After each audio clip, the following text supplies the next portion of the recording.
बहुत समय पहले की बात है। एक छोटे से गांव में एक किसान रहता था जिसका नाम मोहन था। मोहन ईमानदार, मेहनती और नेकदिल इंसान था।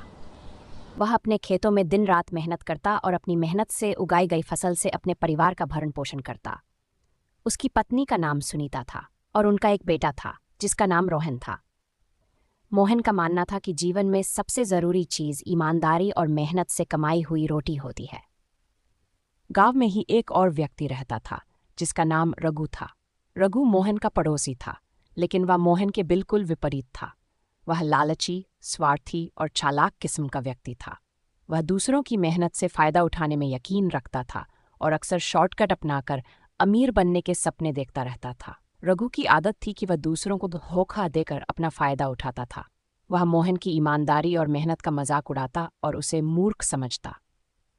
एक दिन की बात है। मोहन ने अपने खेतों में खूब मेहनत की थी और उसकी फसल पकने के करीब थी। गांव के लोग मोहन की फसल देखकर उसकी तारीफ करते नहीं थकते थे, लेकिन रघु के मन में जलन हो रही थी। उसने सोचा, अगर मैं मोहन की फसल को नष्ट कर दूं तो उसकी मेहनत बेकार हो जाएगी और मैं उसका मजाक उड़ा सकूंगा। रघु ने एक योजना बनाई। एक रात जब सभी सो रहे थे, रघु चुपचाप मोहन के खेत में गया और फसल को नुकसान पहुंचाने के लिए जहरीली जड़ी बूटियां खेत में डाल दीं। वह मुस्कुराता हुआ घर लौट आया, ये सोचते हुए कि अब मोहन की मेहनत व्यर्थ हो जाएगी और उसकी फसल नष्ट हो जाएगी। अगली सुबह जब मोहन अपने खेत पहुंचा तो उसने देखा कि उसकी फसल पीली पड़ने लगी थी। वह समझ नहीं पा रहा था कि अचानक उसकी फसल को क्या हो गया। उसे बहुत चिंता होने लगी। उसकी पत्नी सुनीता ने उसे समझाया, भगवान पर भरोसा रखो, अगर तुमने मेहनत की है तो उसका फल जरूर मिलेगा। मोहन ने भी सोचा कि शायद ये प्राकृतिक आपदा है और उसने भगवान पर भरोसा रखकर आगे की योजना बनाई।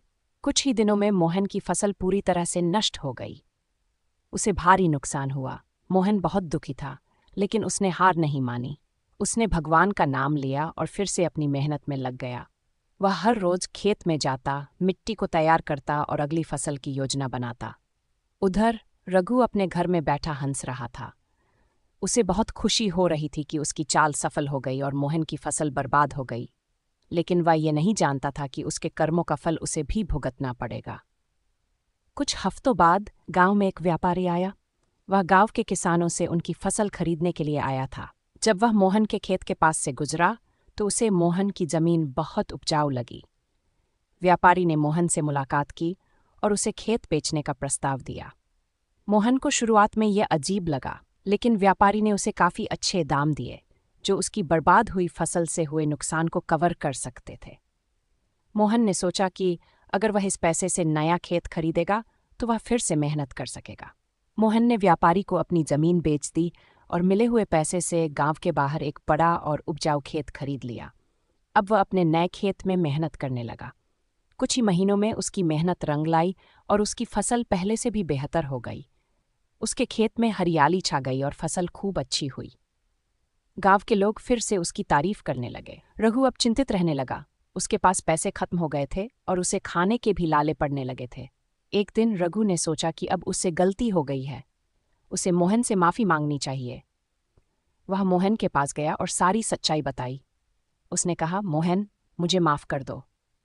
मैंने तुम्हारी फसल को नुकसान पहुंचाने के लिए तुम्हारे खेत में जहरीली जड़ी बूटियां डाली थीं। अब मुझे मेरी गलती का एहसास हो गया है। मेरे कर्मों का फल मुझे फसल भी नष्ट हो गई है। मोहन ने रघु की बात सुनी और उसे माफ कर दिया। उसने कहा, रघु, ईश्वर हर किसी को उसके कर्मों का फल देता है। तुमने मेरे साथ बुरा किया, लेकिन मैंने तुम्हें माफ कर दिया। तुम्हारी गलती का फल तुम्हें मिला, लेकिन अब अगर तुम मेहनत करोगे और ईमानदारी से काम करोगे तो तुम्हारी हालत सुधर सकती है। रघु ने मोहन की बात मानी और उसने भी ईमानदारी से मेहनत करने का प्रण लिया। मोहन ने उसकी मदद की और उसे खेती के बारे में कुछ जरूरी बातें सिखाईं। धीरे धीरे रघु ने मेहनत करना शुरू किया और उसकी हालत भी सुधरने लगी। अब वह समझ चुका था कि मेहनत और ईमानदारी से किया गया काम ही सही रास्ता है।